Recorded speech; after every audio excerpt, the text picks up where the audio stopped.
Es su salud. No.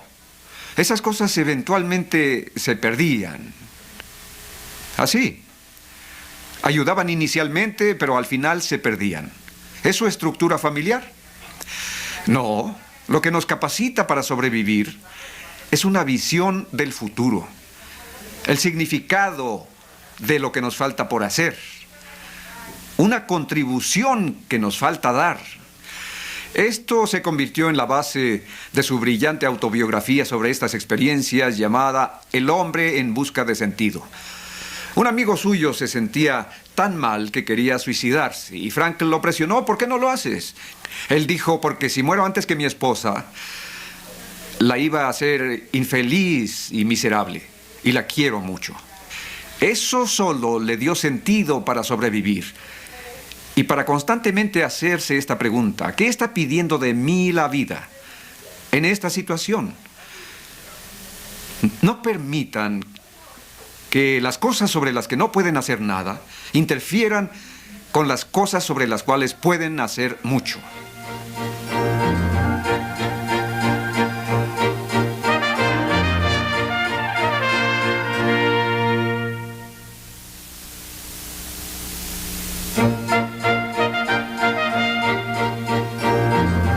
Parte C.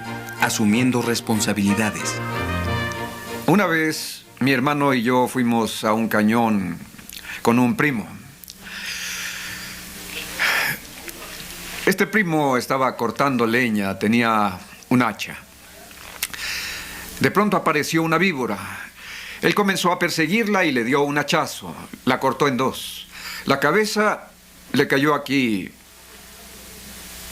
entre el pulgar y el índice, y lo mordió. Pudo haber reaccionado de muchas maneras. Pudo querer vengarse de la víbora venenosa y seguirla cortando en pedazos. Pero era listo, rápido, proactivo. Subordinaba los sentimientos a los valores y se sacó la sangre lo antes posible. Mucha gente es herida por otros.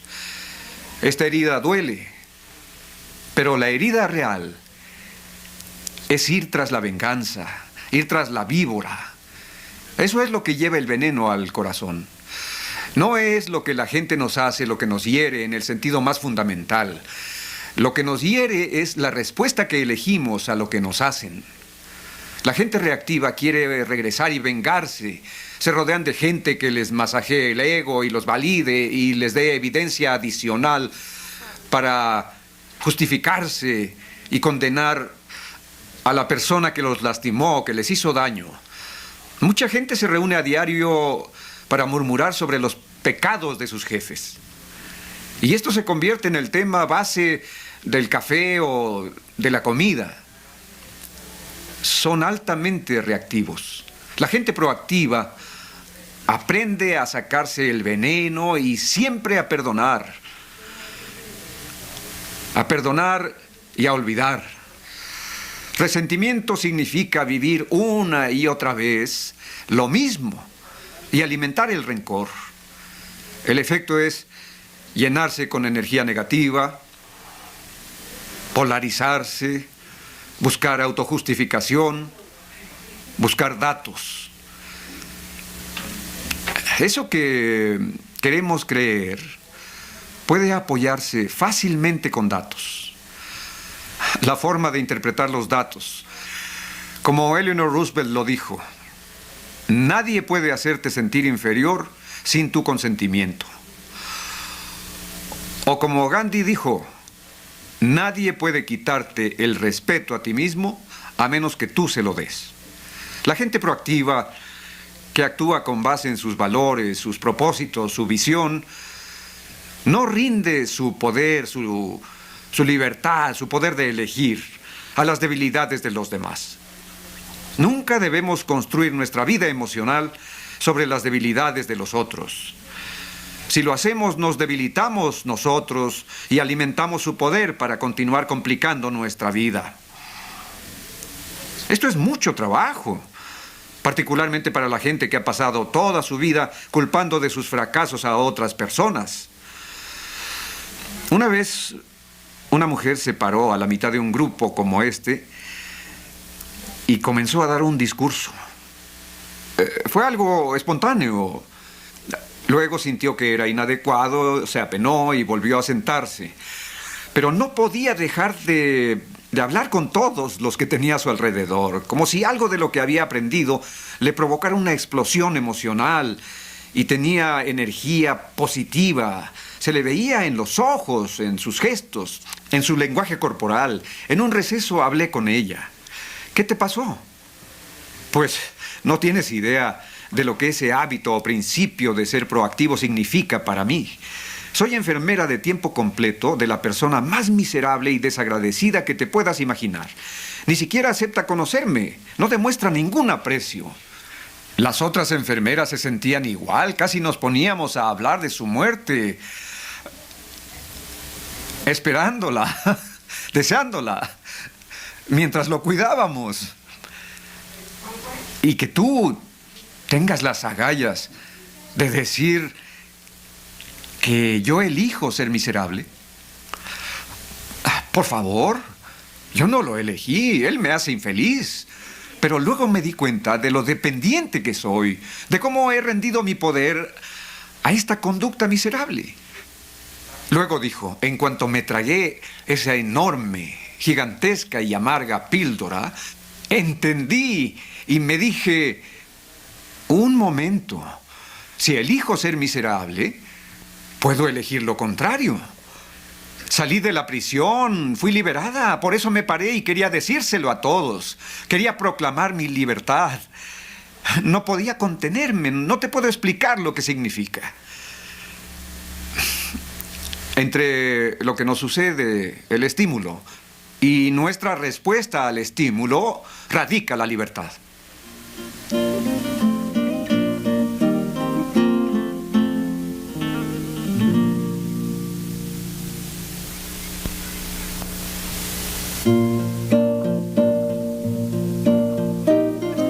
Parte D. Las 4 dotes humanas. La conducta y las acciones fluyen de nuestros paradigmas. La psicología determinista tiende a dividirse en 3 áreas, 3 campos. Determinismo genético, determinismo psíquico y determinismo ambiental. Determinismo genético significa básicamente de lo que sus abuelos son responsables. Sí, tengo un carácter fuerte, parece que se ha transmitido por generaciones, mi padre era igual y su padre también. Sí, soy una persona nocturna, toda mi familia es así. En la mañana no me hablen, contesto mal. Me viene de generaciones atrás. Lo que hay aquí es una predisposición debida a mi estructura genética. Muy bien, eso es el estímulo. Entre eso y nuestra respuesta está nuestra libertad de elegir la respuesta. ¿Qué deberíamos hacer? Adoptar un sistema de vida que no active la tendencia genética y que no nos vuelva disfuncionales por ella. Esto no significa que la influencia genética no sea poderosa. Significa que no estamos genéticamente determinados y que la diferencia entre estar influidos y estar determinados es de 180 grados. Determinismo psíquico significa de lo que sus padres son responsables, no sus abuelos. No llegó necesariamente por el ADN, por la estructura cromosómica del ADN. Sus padres se lo hicieron a ustedes. Es la forma en que los criaron. Es muy freudiano. El niño es padre del hombre. Eso significa que sus primeros años de infancia, la forma en que los trataron y criaron, si hubo rechazos, cómo desarrollaron heridas psíquicas profundas por abusos de una u otra clase, condicionaron su estructura emocional, su personalidad para toda la vida. El niño es el padre del hombre. Y aunque mucho hemos vivido ya a los 6, 7 u 8 años, no hay gran cosa que podamos hacer a esa edad. Determinismo psíquico. No hay ninguna duda de que nos influencia poderosamente. De hecho, en los primeros años de vida, hasta el autoconocimiento a los 7, 8 o 9 años, no hay separación entre estímulo y respuesta. Así que cualquier estímulo que llegó, tuvo cualquier respuesta. Y las cicatrices psíquicas están ahí. Las tendencias genéticas están ahí. En cuanto empieza el autoconocimiento, hay separación. Este espacio, esta libertad, este poder de elegir. Esas tendencias todavía están ahí. Estamos muy influenciados por fuerzas genéticas y psíquicas. Ahí están. Pero se tiene este espacio. Podemos comportarnos de manera que se borren las tendencias, o si no borrarlas, subordinarlas, eclipsarlas, vencerlas como no funcionales. Pueden estar ahí en algún grado. Quizá pudieran borrarse a través de diferentes terapias. El punto es que aún se tiene la libertad de elegir. Aunque sea difícil, hay que trabajarlo. Aunque sea producto de un condicionamiento, soy el programador que elijo mis respuestas a ese condicionamiento. Determinismo ambiental. Básicamente significa que su pareja es responsable, su jefe es responsable, su cultura es responsable. El determinismo ambiental abarca todo el conjunto de influencias culturales externas. De nuevo, sin duda que estamos influenciados por estos factores, razón por la que necesitamos concientizarlos, pero que no sean determinantes. Por ello, el hábito 1 es el hábito de la visión personal. Pueden elegir su respuesta, ejercitando esa libertad, ese poder de elegir, el más alto de los poderes. En ese espacio hay 4 dotes humanas: autoconocimiento, imaginación, conciencia y voluntad independiente. Frankl lo descubrió. Pudo mirarse a sí mismo en una situación extrema. Una compañía puede ver su futuro. Por ello dicen que la visión es la esencia del liderazgo. Y la habilidad de crear una cultura alrededor de esa visión genera un compromiso hacia esa visión que es común a todos y les permite ejercitar colectivamente su imaginación. Aún si sienten a esa cultura como un peso abrumador, están dentro, están conscientes, ven, imaginan, son parte de y pueden participar. Cuando vivimos sin la memoria, estamos atados al pasado y a lo que es finito. Cuando vivimos sin la imaginación, estamos atados a lo que es infinito y tiene una potencialidad increíble, porque rara vez escudriñamos lo que tenemos dentro. Y luego la voluntad independiente. Podemos actuar sobre esa imaginación. Podemos actuar sobre esa conciencia, la conciencia universal. La conciencia universal de toda la humanidad. Y podemos actuar sobre ella, podemos nadar con la corriente o contra la corriente. Se necesitan las 4 dotes humanas para optimizar. El autoconocimiento no es suficiente. En mi opinión, se enfoca demasiado en la exploración constante de nuestro pasado y nuestras cicatrices psíquicas y sociales. No es que no sea útil y de ayuda. Creo que lo es. Pero es insuficiente. Se crea un desbalance si no se usa la imaginación para producir algo nuevo, para encontrar un nuevo significado, un nuevo valor, un nuevo futuro, y para ejercitar por uno mismo la fuerza de voluntad para ir hacia él. Pero la imaginación también es insuficiente. Hitler era una persona imaginativa, pero no tenía conciencia. Se manejaba por valores, pero sus valores no estaban basados en principios. Es el autoconocimiento, más la imaginación, más la conciencia, más la voluntad independiente, la clave para tomar una pausa en ese espacio y llegar a esas dotes humanas: autoconocimiento, imaginación, conciencia y voluntad independiente. Luego comenzar a actuar de manera lenta y pausada.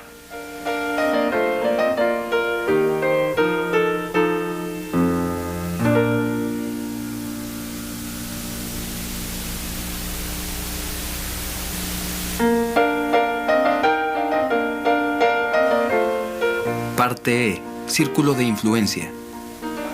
Se puede descubrir la naturaleza proactiva o reactiva de una persona escuchando su lenguaje. Es como una huella digital. Se ve dónde está el control, si está dentro o fuera. Sí, yo no puedo hacer esto, yo tengo que hacer esto. Un estudiante me dijo, discúlpeme por faltar a clases, tengo que ir a jugar tenis. Le dije, ¿qué? ¿No acabamos de hablar de que el lenguaje de una persona proactiva es yo elijo, yo prefiero, sí, no, yo lo haré? Y el lenguaje de una persona reactiva, tengo que, debo, si tan solo, no tengo tiempo, siento que no tengo capacidad. Mira los problemas que tengo encima. La gente que necesita esto no está y seguramente ni van a venir. Estaba diciéndole eso cuando dijo, discúlpeme por faltar a clases, tengo que ir a jugar tenis. Le dije, ¿qué? Tengo que ir a jugar tenis. ¿Tienes qué? Tengo que ir. ¿Tienes que ir? ¿Tienes que ir? Sí. ¿Y qué pasa si no vas? Me sacan del equipo. Me parece una consecuencia natural. Si no vas a los juegos, no puedes estar en el equipo. ¿Qué pasa si no vienes a mi clase? No lo sé. ¿Cuál es la consecuencia natural si no vienes a mi clase? No lo sé, porque... Piensa. ¿Qué pasaría si no asistes a mi clase? Pues... No me sacaría, ¿o sí? Esa sería una consecuencia social. Es artificial, no natural. Si no participas, no debes estar en el equipo. En un equipo de tenis, eso sería natural. Pero, ¿qué pasaría si no vienes a mi clase? No aprendería, exacto. Sé que en tu lugar elegiría ir al juego de tenis. Pero nunca digas, tengo que hacer algo. Tienes el poder de elegir. Entonces dijo, elijo ir al juego de tenis y perder mi clase. Siempre trabajamos con un análisis de consecuencias alternativas y luego elegimos las acciones. Recuerden que pueden elegir sus acciones, pero no pueden elegir las consecuencias. Estas son gobernadas por leyes o principios naturales. Algunos pueden estar en ambientes gobernados por valores y reglas sociales y pueden tener que tomar decisiones difíciles, ya sea convertirse en catalizador de algún tipo de cambios o buscar en otra parte, especialmente si han afilado la sierra profesional y personalmente y tienen toda clase de opciones porque no son económicamente dependientes, sino económicamente independientes. Eso no significa fortuna, significa que tienen el poder de producir suficiente riqueza para sus necesidades y las de su familia. ¿Por qué? Porque sus habilidades no están obsoletas. Piénsenlo así. 2 círculos. El círculo exterior más grande es el círculo de preocupación. Las cosas por las que se preocupan, las que les inquietan. Pero luego está el círculo interior, pequeño, que son las cosas sobre las que tienen influencia. ¿Dónde enfoca la gente proactiva sus energías? ¿En cuál círculo?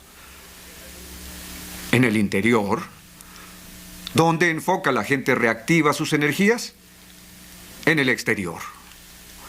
¿Por qué? Porque son víctimas. Miren esta persona con la que tengo que vivir. Miren cómo mi jefe me ha frenado mi carrera. Él dice que tiene criterio amplio, pero no es cierto. Miren a esos niños, me están volviendo loca. ¿Por qué eliges volverte loca? Pues, ¿qué más puedo hacer? ¿Qué más puedes hacer? No lo sé, piensa. No lo sé, piensa. ¿Qué otras alternativas tienes en vez de volverte loca? No lo sé. Piensa más. Creo que podría reconstruir mi relación con ellos a un punto en que pudiéramos llegar a acuerdos de disciplina. ¿Qué alternativas tienes? Tienes el poder. Siempre trata a la gente como si fuera proactiva. Mientras más irresponsables son, más les enseñarás sobre su habilidad de respuesta. Siempre trabaja en el círculo interior. Es algo maravilloso. Es inevitable que si trabajas en el círculo interior, este crece siempre. ¿Por qué? Porque la energía ahí es positiva.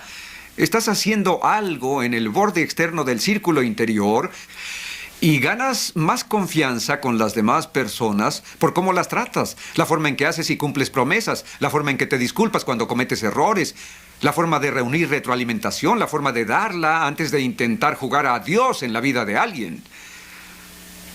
La forma de buscar entender lo importante para el otro, para que así tus presentaciones se hagan en términos de su marco de referencia, su lenguaje, su sistema de valores. Constantemente haces depósitos en la cuenta bancaria emocional. Pero si te enfocas en el círculo exterior, estás haciendo retiros. Estás juzgando, criticando. No buscas entender. No eres consistente. Todo en nombre de la inconsistencia de otros. Sobrereaccionas en nombre de la sobrereacción de otros. Hablas mal de ellos a sus espaldas, inconsciente de que el que te escucha sabe que vas a hacerle lo mismo cuando por algún motivo ya no te quiera escuchar. Si quieren tener a los presentes, siempre sean fieles a los ausentes. Así sabrán que estás basado en principios, que estás cuestionando en serio el sistema de valores sociales, que eres una persona con integridad y tienes estándares. No participen en intercambios de energía negativa ni hagan nada que pueda crear un sentimiento de falta de respeto hacia otra persona, porque todos sabrán que lo mismo harán con ellos llegada la situación. Nunca deben hacer confidencias con un hijo sobre otro de los hijos, o comparaciones, bromas sutiles o juicios de valor, porque se crea una cultura de la desconfianza donde saben que otra vez harían lo mismo con ellos. Siempre deben transmitir estabilidad basada en principios que nunca cambian, no basada en ánimos que son volátiles y emociones mercuriales que suben y bajan. Trabajando en el círculo interior, este se vuelve más y más grande. Y eventualmente comienzan a tratar con algunas de esas preocupaciones que hoy ni siquiera se atreverían a tocar. Podría llevarlos no a decenas, sino a cientos, posiblemente hasta a miles de organizaciones que están pasando por una transformación profunda y comenzaron con un simple empleado. Cualquiera que trabajó en su círculo de influencia, que asumió responsabilidades, fue paciente, vivió la ley de la cosecha, hasta que su círculo de influencia creció gradualmente. En la mayoría de los casos lograron contacto con alguien que tenía un enorme círculo de influencia. Luego vino el apalancamiento y la multiplicación. El apalancamiento exponencial comenzó a influenciar a divisiones, compañías enteras y hasta corporaciones multinacionales. Déjenme compartir con ustedes una de las experiencias más poderosas e instructivas e iluminadoras que he tenido respecto a este hábito 1, ser proactivo. Trabajé con una organización durante 4 años y fui asistente del presidente. Él era una persona muy dinámica y visionaria, con talento, con inteligencia, con tanta visión, que podía compensar una multitud de pecados que le preocupaban al mundo exterior. Pero su estilo era autoritario y dictador. En consecuencia, toda la gente sentía que los trataba como mandaderos, como si no tuvieran juicio propio. Haz esto, haz aquello, ve por esto, ve por aquello, etcétera, etcétera. Y los ejecutivos se reunían en los corredores a murmurar sobre los pecados del presidente. Contaban muchas historias, les contaré la última. Mis cosas marchaban bien. Él entró en mi departamento, fijó una norma distinta y creó un desorden terrible. Es muy propio de él, espera que oigas esto. Oigan, ¿por qué no comemos juntos y seguimos el tema? Es divertido, porque la murmuración se vuelve una especie de desahogo colectivo. Quien trabaja en construcción tiene la expresión mal cocido. Significa que si un ladrillo está mal cocido, al presionarlo, se fractura, se rompe. Lo mismo pasa con las murmuraciones. Si ejercemos presión sobre una relación mal cocida, se va a fracturar y a romper. Las murmuraciones son un arma de doble filo. Podemos cortarnos con ella. Un hombre llamado Ben era proactivo. Su vida no estaba en función de las debilidades del presidente. Era consciente de ellas. Estaban en su círculo de preocupación, pero no en su círculo de influencia. Por lo tanto, se reía mucho. No se desanimaba. Usaba sus fuerzas para compensar las debilidades del presidente. En su propio círculo de influencia, con su gente. Muy fuerte, considerado valiente, tolerante. Aceptaba las fuerzas del presidente, que eran prodigiosas y enormes. En su área, las fuerzas del presidente y sus fuerzas compensaban las debilidades del presidente. Su círculo comenzó a crecer en su área. También ejercía más iniciativa. Lo trataban como mandadero, hace esto, hace aquello, pero era el mejor mandadero del mundo. No solo iba por los datos, trataba de anticipar las necesidades. Creo que el presidente quiere una junta de consejo. Voy a llevarle los datos, el análisis de los datos y las recomendaciones basadas en ese análisis, y voy a ponerlos en forma de presentación. El presidente me decía: Ben es increíble, es asombroso, mira lo que hizo. Le pedí que consiguiera esto y se anticipó a mis necesidades. Lo analizó, desarrolló recomendaciones alternativas, llegó a una conclusión y la redactó en una forma en que puedo presentarla al consejo. Voy a pedirle que él lo haga. Círculo de influencia. Siguiente junta. Haz esto, haz aquello, ve por esto, ve por aquello. Ben, ¿qué opinas? ¿Qué creen que las mentes reactivas hacían en los corredores ejecutivos? La gente reactiva siempre busca evidencias. Apuesto a que hay una especie de favoritismo aquí. El problema es que Ben los trataba igual que al presidente. Después de 4 años, vi a Ben convertirse en el número 2 de la organización. Su círculo de influencia se hizo enorme. Incluso el presidente no hacía ningún movimiento sin la bendición de Ben. Y Ben tenía cultura, entendía la cultura. Así, la debilidad del presidente, en estilo, se compensaba por la fuerza de Ben en los temas culturales. Así que los juicios del presidente sobre cómo implantar su visión, actualizar su visión, se fortalecieron. Asombroso, ¿no?